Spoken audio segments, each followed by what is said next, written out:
Hello,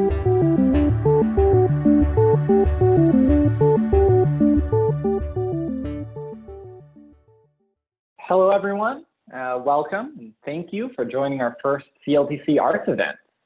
We're happy to have you virtually here to join us for this conversation. My name is Nick Merrill. I direct the Daylight Lab at the Center for Long-Term Cybersecurity. So first, you may have heard that there's a STEM work stoppage today in solidarity with anti-racist action worldwide.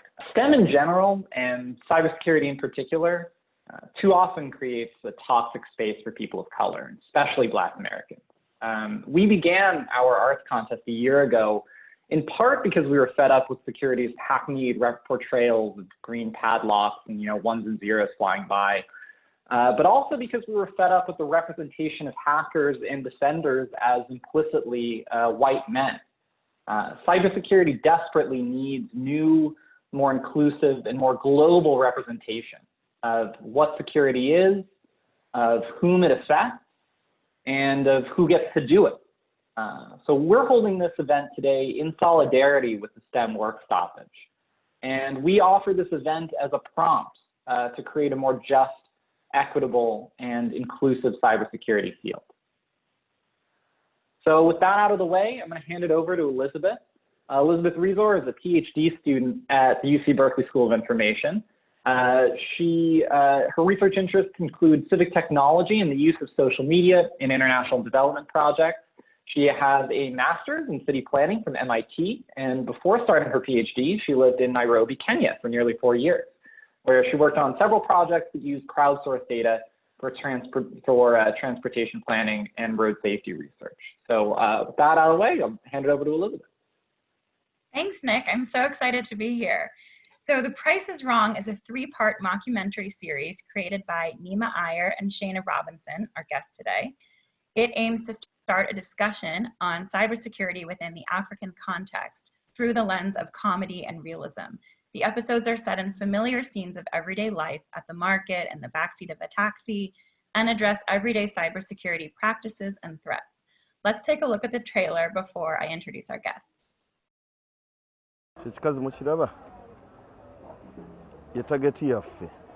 So now bwemba wa signal yange nga mugenda mu nfo zammwe, okay?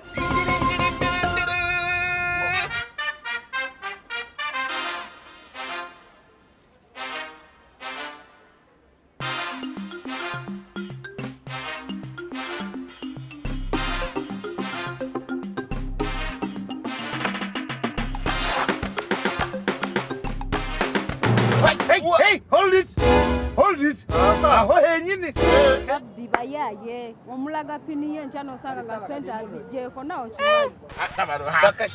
Is ever ready.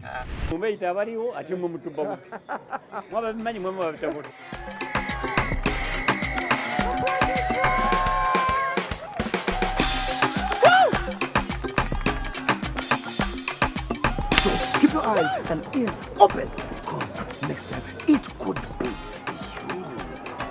you.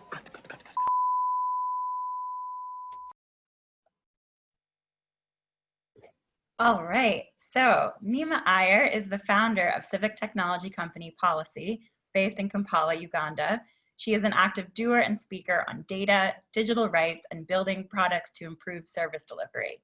She is also an artist, both digitally and in the real world. And Shayna Robinson is the former director of research and development at Policy, based in Kampala, where she led the engineering team to develop products in response to ICT policy gaps and challenges. She currently works as a program officer at the Internet Society Foundation. Neema and Shayna, thank you so much for joining us today. Is there anything either of you would like to add before we start with some prepared questions? Yeah, thanks so much for that introduction. Thanks to Nick for showing the video, and thanks to CLTC in general for being our partner and allowing us to make this mockumentary and allowing us to show it on your platform. So we're very excited to be here. Thank you. All right, so let's kick it off. What motivated you to create this series?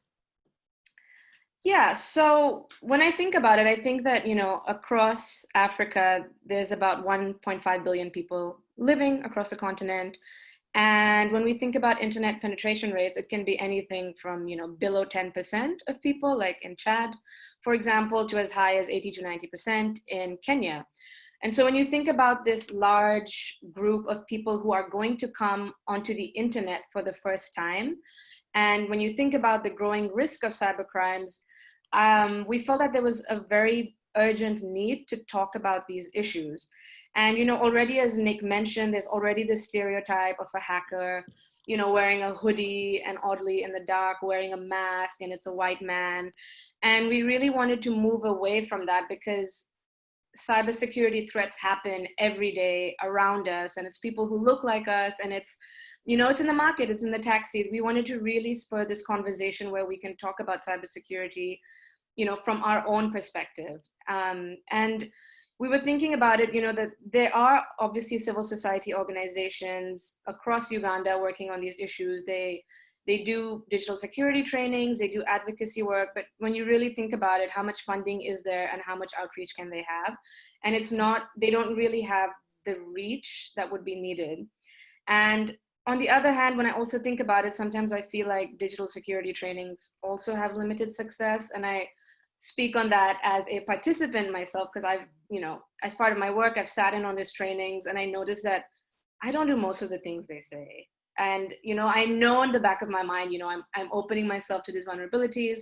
And I was really asking, why don't I follow these measures? I know all this information. And I was like, if I know all this and I don't follow it, then what's going on with everyone else? And so I really wanted to make this content very accessible and make people think about it. And maybe once you have this broader picture of what cybersecurity really means in the Ugandan context, then we can move from there to take action and protect ourselves and have these bigger conversations, whether it's in our communities, in civil society, in governments. So that's really the place that we came from, wanting to make something like this and to use, humor as the vehicle to give this message. Yeah, thanks, Neema. I would also just add that here in Uganda, there have been some pretty high-profile cases of fraud surrounding banks and mobile money use. And so it's a very relevant topic here. And, it impacts folks' daily lives. And so we really just wanted to make something that would be accessible and relatable, that people could understand how these things really do impact them and the steps they can take to ensure their security. Great. And you mentioned comedy, but why the mockumentary style in particular? What drew you to that? I think one of the first things when Neema and I first started talking about this project and looking at the call, one of the things that jumped out at us was actually the show called Cash Cab. I don't know if anyone's familiar with that, but I was just, it was just kind of a joke and sort of in passing. We talked about it, we laughed about it, but then we thought actually it could be a really good avenue to do that, to really talk about those issues. And so, obviously with the support of CLTC, they thought it was a good idea. And so we really wanted to just create something that was fun and funny and comedy-based and really accessible for the folks, particularly here in Uganda, to start talking about these issues. Yeah, and just adding to what Shayna said, like we both shared this love of Cash Cab, and I just think it's so exciting. You can enter a cab and then, you get these trivia questions and then you get money. And she'd actually shared this video with these 3 girls and they were actually so good at it and they got everything right. And we wanted to do this in Uganda, but then we thought about it. We're like, okay, if you're in New York, you kind of probably know about Cash Cab. But if you're in Kampala, what are the odds that you get in a taxi and, lights flash and people ask questions? And so we were worried that it would be a privacy or a safety concern. Like people are like, why do you have camera? Especially nowadays, like, I don't want to be on camera. And we don't want people to feel afraid or attacked suddenly with this new concept. So that's kind of why we pivoted to mockumentary style. Because originally we were playing with the ideas of it actually being, everyday regular citizens. But you will see that in the 3rd episode, we actually did talk to people on the street. So, we got their consent and we explained what we were doing and we had these conversations. And so that's really why the pivot went from more reality TV style to more mockumentary style. Yeah, I love the Cash Cab episode. I think you have that first customer is like, what's going on? Yeah. It felt very real. Yeah. So in developing the series, I know you conducted research like interviews and focus groups to first really understand the situational context of cybersecurity, and then created personas and scenarios that helped frame your storylines. What were some of the key takeaways that you learned from this research process? Yeah, so we have been doing research for a few years now when we work with a lot of organizations across Uganda working on digital security and cybersecurity. And based on these interviews and focus group discussions and our previous research, we really found that people don't know where to turn to for help. Like that was a big concern for us. So we actually are just wrapping up a 5-country study where we spoke to about 3,500 women on their experiences on the internet. So we were looking at online violence primarily. And when we spoke to the women, about like a majority of them basically said that they didn't know where to turn to for help. And about 12% of them said that they would go to the police. But when we asked, what happened when you went to the police, there was no resolution because the police are not really trained in gender sensitive cybersecurity, digital security matters. So, when we did these in-depth interviews, women said that when they went to the police, they laughed at them or they mocked at them or they told them, come back when there's real blood or come back when you're actually injured. So there's this big gap of where do people turn to when they need help? I think that's one thing. And there's also a big gap in the resources available. So we already had this conversation about, it's the idea of who the hacker is, but a lot of the content is not contextualized to the different African environments. So they're not localized in African languages. A lot of the terminology, even if you think about the word like cybersecurity, it's a big word. What are the translations? How does it, even when we were talking about online violence, for example, like when we had to really explain this concept of, what does it mean? And, then people would be like, oh, that happens to me every day. But, I just didn't think of it that way. So yeah, we basically found that there's this big gap in people's awareness about the issues and where to get help on these issues. Yeah, I would also add that one of the things that you see here in Uganda is with certain ministries and national agencies or places like that, that you'll receive like an email from someone who works in a ministry office, and it'll be from a Yahoo account or a Hotmail or a Gmail account. And so it's really interesting that, these huge national organizations don't have secure sites or necessarily like implement any sort of digital security measures. And so it really does speak to, Neema's point about awareness and really sort of understanding what we're talking about. When you say digital security, what does that mean? And what are the measures that you can take to actually improve the systems that you're working on? So, a lot of work has been done, but there's still quite a ways to go. This is definitely a good and fun step forward. Neema, you described how there is, quote, little room for a conversation on what role countries in Africa play in this digital avalanche. What role do you think countries in Africa can or should be playing, and what contributions are missing for both? Yeah, so when I think about it, I think, or I know that most of the technology that is used by African users is developed in the global West or the global North, and with very little input from African users. So we have developers in Africa who are building some amazing products, but on the one hand, a lot of them are being outsourced to foreign companies. And so that is eating into the little space that we have for indigenous innovation and development. And the other issue that African developers face is funding for these technologies for what they're building, because, we have these hackathons that come to Africa, and they're usually a PR situation where they'll round up young techies and then they'll give out $10,000 or sometimes $5,000 or sometimes $2,000 or sometimes nothing. They'll just say, here's a certificate of participation, or sometimes they'll say, here's $25,000, but you need to give us 50% of your revenue or your profits.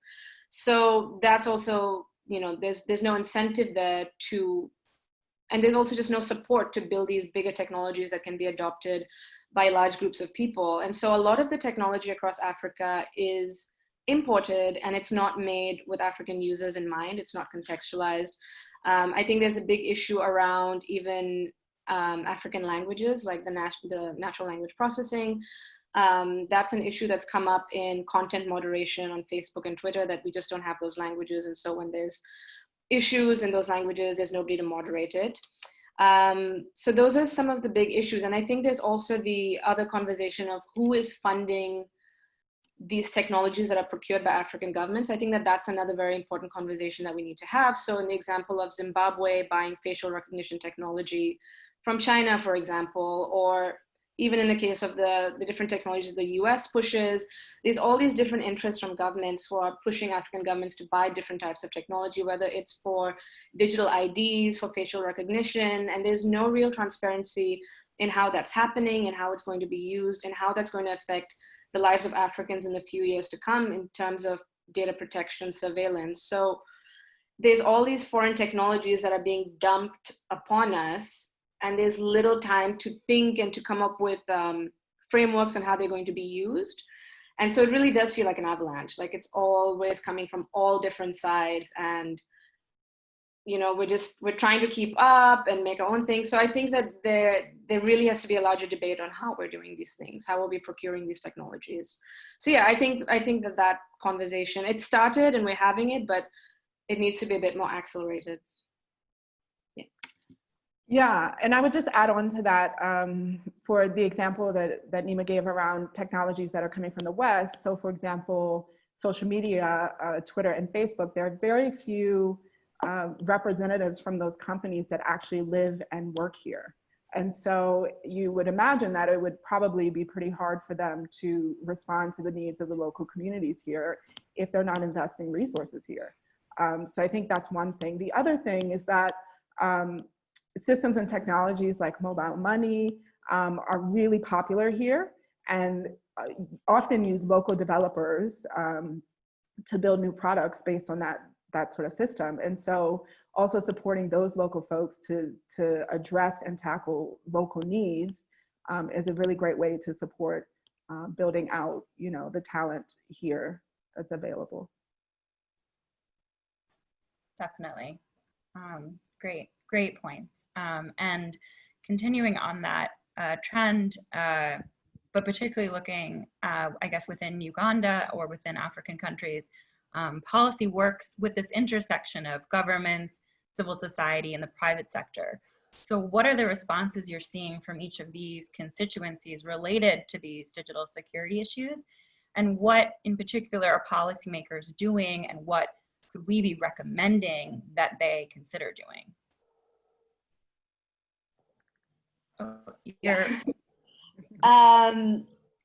I think that civil society is making really good strides. There's a lot of research that's coming out. There's a lot of advocacy work going in, having these dialogues on national, regional, international levels, you know, for example, at the IGF. But yeah, it's so many issues are coming up at the same time. Just to give you the example, according to the UN CTAD, across Africa, 72% of countries have passed cybercrime laws.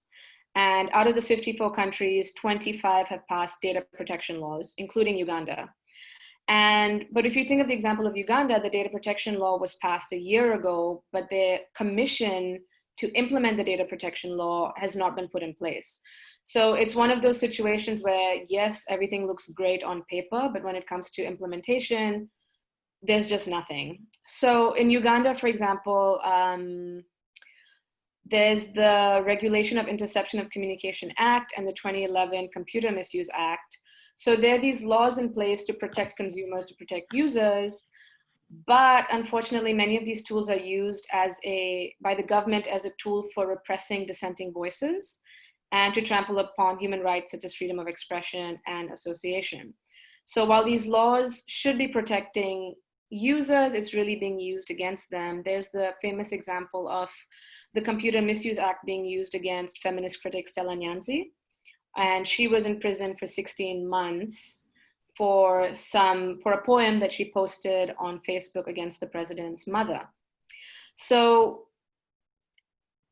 the laws exist, how are they being used, and who's winning and who's losing. I think that there's a worrying trend across the continent of very harmful bills being passed, whether we're talking about Ethiopia's hate speech bill or we're talking about the social media bill in Nigeria, which basically says that if social media companies don't pull down disinformation, that they can just turn off the whole internet. So they're really big issues that are coming up that are going to trample upon our basic rights. And yes, we have lots of recommendations on what they could do. For example, harmonizing the data protection and regulatory frameworks across Africa on a regional level. So tackling these cybercrime issues, not just on each individual country level, but across regions, I think would be a very good first step. The other one that I already mentioned is about foreign influencers selling different softwares and selling them, as I already mentioned, without these data protection laws in place. Those are the questions I had, because in Uganda, they installed these, there was a plan to install 5,000 CCTV cameras, but there's no data protection law. So we don't really know who has access to the data, how is it being used, what are the plans going on there. But on a positive note, some organizations across Africa have expressed an intent to end this digital colonization, basically, which is having their important political and strategic data that are actually stored in servers outside of Africa. I actually just here in Frankfurt met a friend who said that she had worked at a company in Ukraine that stored election data from Kenya. And that just really blew my mind. But it's not the first case that this happens on a bigger level. So I think my recommendations would be that we really need to have these conversations about all these emerging issues that are coming up. And we need to be more proactive rather than reactive, because once a system is in place, to take it out is difficult, but to have the conversation before and have the frameworks in place, that's a better way to go. And then there's also the need for investment in developing indigenous technologies, which are based on our needs, which are based on what we stand for.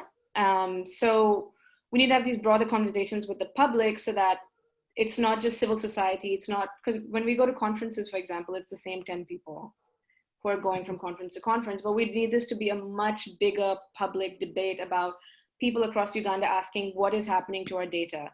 You've taken our biometric data, what are you going to do with it? Where is it saved?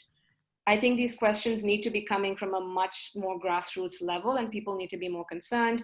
And you're always going to hear the argument that people will say, oh, well, we don't have food to eat. How can we worry about our data?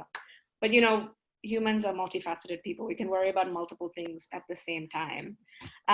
So yeah, these issues are going to have very, very serious repercussions in the next 5 to 10 years about how we live, what are our data bodies, and who's in charge of this information and privacy. So it's very important to have the conversations now and put things in place. So it's a lot of recommendations and a lot to think about, but I'm really happy to see that organizations, like CLTC, are supporting different sectors of people, whether it's artists or technologists, to think about these issues in different ways. So I think this is a great first step in that direction. That's a great answer, Neema. I think also just to piggyback on that, around proactiveness, I think governments really trying to support education and STEM in schools is a really great place to start. Educating young people as they're moving through the school system on these issues, ways to protect themselves, and also just awareness of what's happening and what's going on so that they can respond when the types of things that Neema's mentioned are happening. So I think that's a really, it's a sort of basic step, and it certainly takes some time for the payoff, but I think it's really worth it also to support local and indigenous tech development here. It can really, the benefits of that, I think, are pretty significant. That's so many and such great policy recommendations and calls to action. So I'm gonna give one more question off our list, but I want to encourage our wonderful audience members to start putting questions in the Q&A so we can segue to audience questions in a few minutes. So while people are writing their amazing questions, why don't you both tell us what was the most exciting part of doing this project for you? Shayna, you can go first. I think the most exciting thing was to work with the local creatives here. There's a pretty awesome creative community here in Uganda. And to be a part of that, from the script development to the actors. A lot of the actors that are actually in the videos are pretty famous here. And so it was exciting to see our staff when they came to the office to do sort of a table read. They all got like really, they're like, oh my goodness, this person is here in our office. And so I think it just, you know, just to be a part of the process and develop that, and then to see the outcome of it, I think it really turned out way above what I expected. You know, we just kind of did it, and I'm really happy with the product. Yeah, I think for me, the whole thing of, you know, from a discussion that Shayna and I had to this reality of having this conversation right now is just really fascinating. Like the whole process, it was a lot of learning, but I think writing the script was really fun because it was so funny, like, you know, trying it, like, I mean, the very, like show writers, like that is an amazing skill, like coming up with a script that, wow.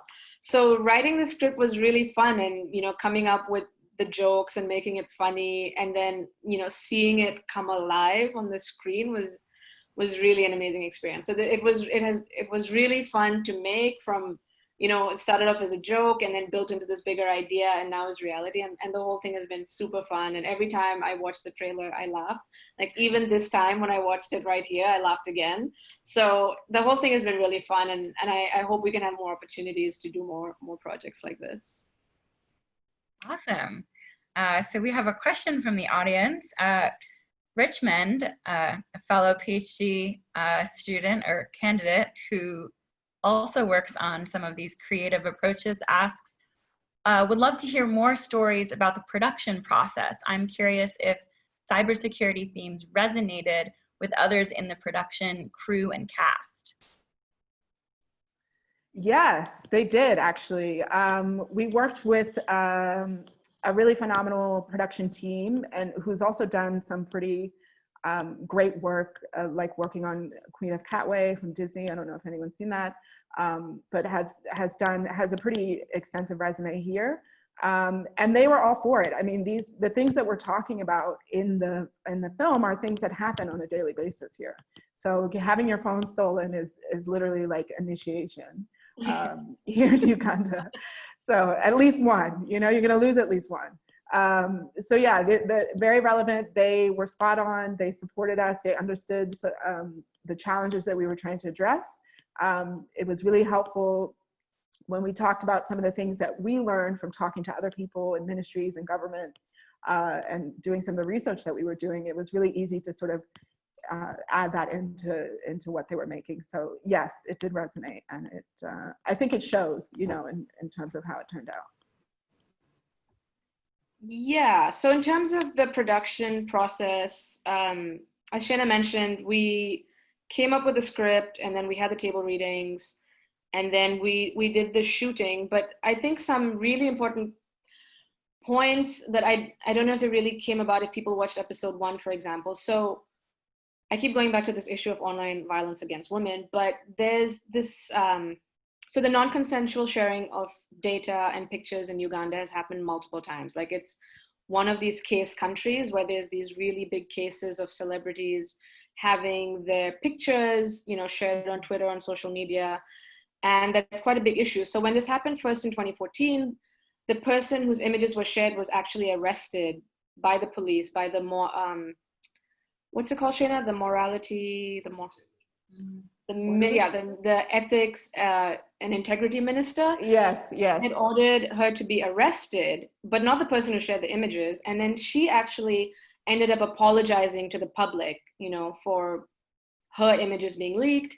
And this has happened multiple times. The last time this happened in 2019, how it happened was this person's phone was stolen, and then these images were shared. So that's kind of one of the examples in the story. So when they steal the lady's phone in the market, the guy downloads her pictures from her phone. So it's kind of subtle, but it's something that happens very often. And all of us lose our phones. We've all lost at least one phone. Some people have lost like 5-6 phones. And it's these kind of stories, you know, you go out to the bar, you're having a good time, your phone is gone. Next thing, your images are gone, they're on Twitter. So we're trying to make those association with those themes as well, that, you know, you can just be going about your day at the market buying tomatoes, and then next thing, you know, you didn't have a password or whatever. The blame obviously comes back to you as usual. And yeah, then your images are out there. So we really wanted to highlight these themes without, you know, being out and open about, you know, this is a big issue, but include it in the different episodes. So I really hope that that does come across when people watch it. And then for episode 2, it's really more of a learning episode, because, you know, we ask the questions and you get the answers, and also trying to get people to think about those issues. And then in episode 3, we just went out into the public and asked people their opinions. And you can already see that most of the conversation was related to mobile money and PIN codes and keeping your PIN code safe. And so a lot of the cases in Uganda are around mobile money, and it's like a very big area for fraud, and it's done in so many different ways. So that's kind of really what we wanted to pinpoint on, because that's one of the main issues. Like, people don't really have debit cards or credit cards, and so that's the main area of fraud. But then of course bank fraud, which we didn't get to touch, that was actually going to be our 3rd episode, but we wanted to do a more live session. But bank fraud is another very big issue that's not talked about in Uganda. So just wanted to put that out there. Well, that is perhaps a segue to this next question. What are you working on next, either artistically or as researchers, or both? Neema, what are you working on? What did you just launch? So today we just launched a project with Mozilla, and it's called Choose Your Own Fake News. And it is a choose your own adventure style story game. And it's from the perspective of East African characters. So you get to play as 3 characters from across East Africa, and you have to make different choices about scrutinizing misinformation and fake news. And based on the choices you make, you either have, you know, whatever choice you make, as in life, you know, you get different outcomes. And so it's kind of about trying to get people to think more deeply about the impact of fake news and disinformation, and how even just sharing a forward, like, you know, the small actions that we take can have bigger consequences. And just a lot of people have been asking me, like, you know, it doesn't say this is the right thing or the wrong thing. And that was never the point. The point is just to get people to think about it, even if it's just reconsidering forwarding something or just checking the source. So that was a really fun project to work on. I got to do the illustrations for that, and it's actually live right now on chooseyourownfakenews.com. So you guys can check it out, give me feedback. What else are we working on? I'm always working on something. I love to combine my love of art and my love of technology. So there's something brewing at all times. Cool. Yeah, so I actually worked with Neema at Policy for a while. The last few months, though, I've actually transitioned to a new role at the Internet Society Foundation. And so, you know, that's a different type of work, but certainly, you know, I have so much love for Neema and for Uganda, and just the awesome ideas that she comes up with, and is able to execute very well. And so we were just talking today, I was like, I hope that we can still like work on projects together, and that we can still do these things. And so, you know, really just now transitioning to this new role, hopefully providing opportunities and more support for projects like this, particularly in Africa, to support them and to ensure that the you know, the things that need to happen are successful. There's a quick question here. This is a naive question, but what does Fundies mean, and what is the origin of the name? Neema, do you want to answer? Do you know what a Fundy is? I know for Fundy, Kenya, but you guys can explain. Yes. Elizabeth, you should answer it. Yes, Elizabeth, what's a Fundy? I would say your Fundy is like your kind of Mr. Fix-It, jack of all trades. You know, I miss having a Fundy now that I'm back in California. My hair dryer is broken. If I had a Fundy, he would fix it. Exactly. Does that carry on for Uganda as well? Yes, that's exactly it. It's just a guy that just knows a little bit of everything. Everything. That's a good question. Not naive at all. Totally important for local context. Speaking of that, what has the reception been like in Uganda for The Price is Wrong? Yeah, so it's unfortunate because we were going to have a really lovely launch and premiere. We were inviting all of the you know, the actors and everyone to come, and it just happened right as COVID hit, and so we weren't able to have that premiere. But I will say that we've been sending it around virtually and just sharing it with folks, and it really is. It's just a fun, you know, series, and so people are laughing out loud at the jokes. They think it's relevant. They get the jokes. You know, they understand what they're talking about, and so it just resonates. And I think, you know, if we're able to, I think one of the ideas was to try to get it onto some of the national broadcasting services here, to get it to a wider audience, especially because, you know, sort of these group events aren't really happening these days. But so far, so good. And again, we were really, really pleased with how it turned out and just the quality of the production and how it all came together. And so the response has been really good. That's great. You know, I actually have a question. So I'm a qualitative researcher, and often, you know, you do some study and people ask me, okay, well, you know, it's really interesting, but how does it generalize? So I actually personally don't really like this question because sometimes I'm just trying to talk about the community, but I'm going to pass the trauma on and ask you, actually, are there any kind of advice or takeaways for people who are doing cybersecurity work with indigenous communities, you know, in North and South America, for example? Neema, what do you think? Yeah.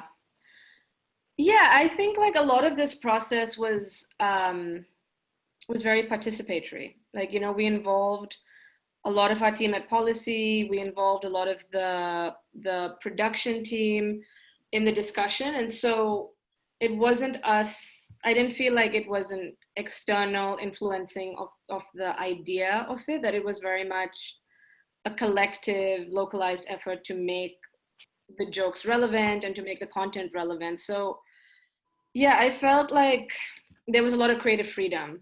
I think a lot of the times when foreign agencies come in and then they parachute in and, you know, they give their own ideas and then it doesn't really translate into the local context. And then there's that friction there. So I think that it turned out really well because there was a lot of creative freedom in eventually how it was made. Like we weren't strict on like these topics have to be in there. Like, so I think that ended up working out. What do you think, Shayna?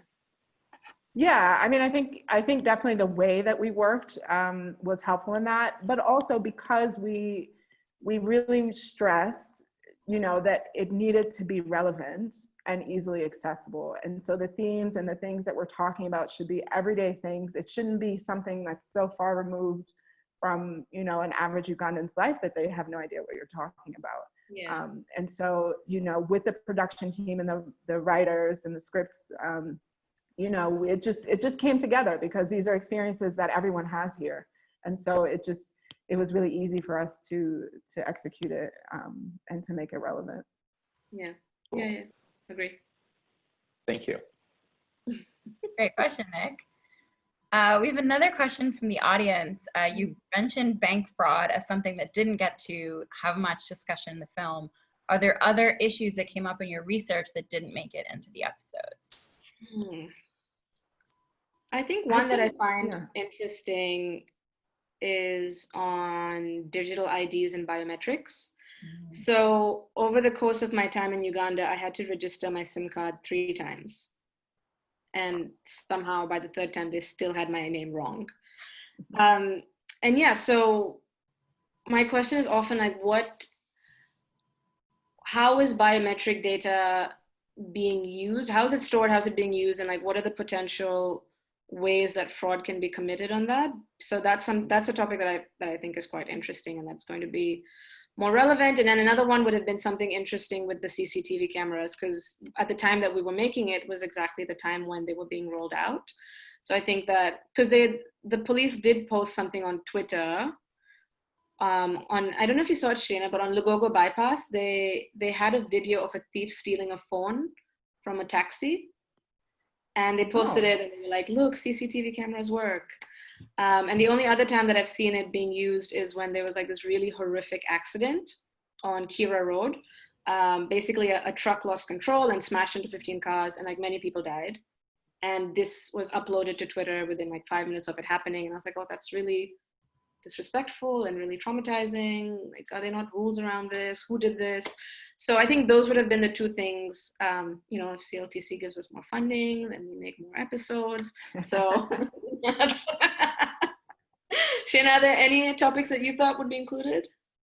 No, I think the the CCTV cameras was probably the one, you know, beyond the bank fraud one that would have been nice. But again, it was brand new, and so we didn't really know what was happening with that or how that was going to impact folks' lives on a daily basis. And so, but I think, you know, if we had the opportunity to make more, that was definitely would be one that we would explore.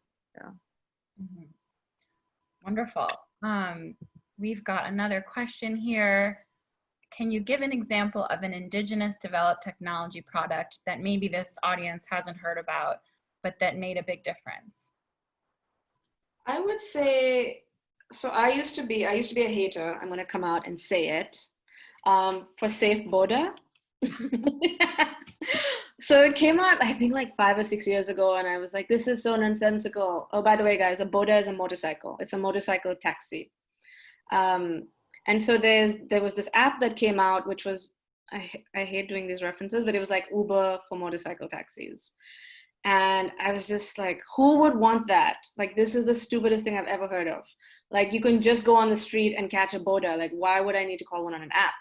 But I have swallowed all my words. They've actually done really, really well. They've made it into something much bigger. And, you know, by last year, I wouldn't take anything but a Safe Boda.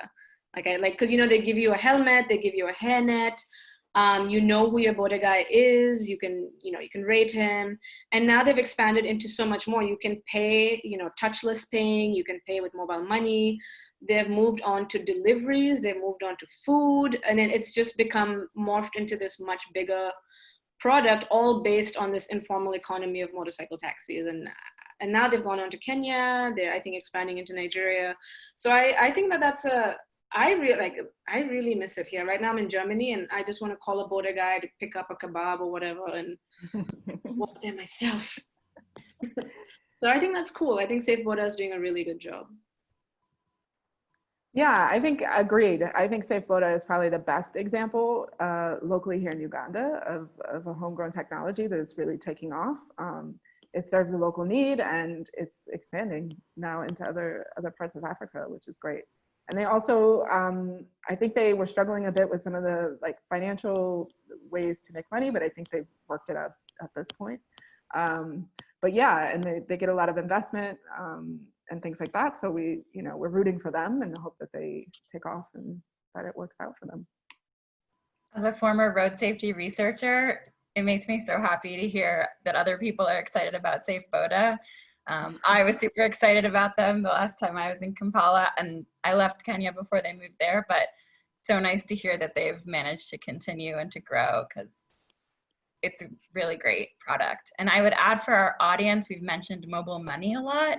M-Pesa was kind of the first mobile money product that was developed in Kenya. So I think that's another example of an East African indigenous tech product that's made a huge impact in the world. But I think often we in America don't know that it started in East Africa.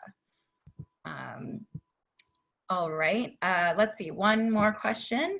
It seems like accessibility was executed so well in this project, while it often fails in cybersecurity work. Do you have any advice or lessons learned that you can share on developing accessible tech-focused research products?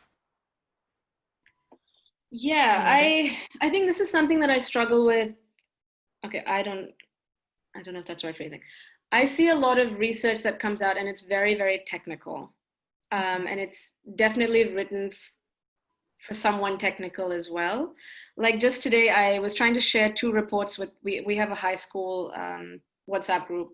And I was trying to share the recent report put out by Citizen Lab about the hackers for hire. And then today, Facebook put out another report on these accounts in Tunisia that were hacking.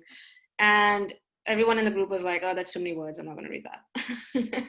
And and they're not even difficult articles, but then when you do get into tech research, it does really get very technical, and they're long pieces of information, and, you know, people want to give all the details so that you have no additional questions to ask. And I think that makes things very inaccessible. I think when the language gets too academic, when it gets too technical, that's when you lose people. And then people start to think that that's not an issue that concerns them. So I already have issues with like a lot of the words that we use. Like even when I think about the word like surveillance or the word privacy, I know that there was a discussion, even like some cultures don't have a word for privacy. And, you know, this was localization lab. So they were trying to convert tech tools into local languages, and they were even struggling with this kind of terminology. So I think this project is great because using art makes things very accessible, and moving away from reports to doing things more creative and not being exclusionary in the types of words that we use. I think that that's really important. And of course, also making it participatory. So really getting the feedback from users and actually using it. So what I see a lot of the times in my work in Uganda is lots of INGOs, foreign companies will come to Uganda and do research, but then it's just part of the project deliverables. Like there's no the project was already decided, and this is one of the activities. So whatever comes out of that activity is not going to affect the whole project. So it's a bit fake in even the way it was planned. So I think like if you're going to do something participatory, then actually respect the opinions and take that feedback. Yeah, I agree, Neema. And then I would also just add around changing the narrative of the types of things that you're working on. I mean, I think it's really amazing to feature Black actors and African actors in film. You know, I think that's really amazing. And I think that makes it more accessible. Having things in multiple languages, or having, you know, folks switch between different languages, or referencing cultural items, or dressing a certain way, or having a location that's very, you know, it's the market, that's where everyone goes. And so I think those are really, you know, it's simple things, but to change the narrative and to reflect back to people their actual lives. But, you know, it's a little medicine in the sugar, or whatever the saying is, you know, to help it go down a little easier if you reflect that back to them, so that they really get the message.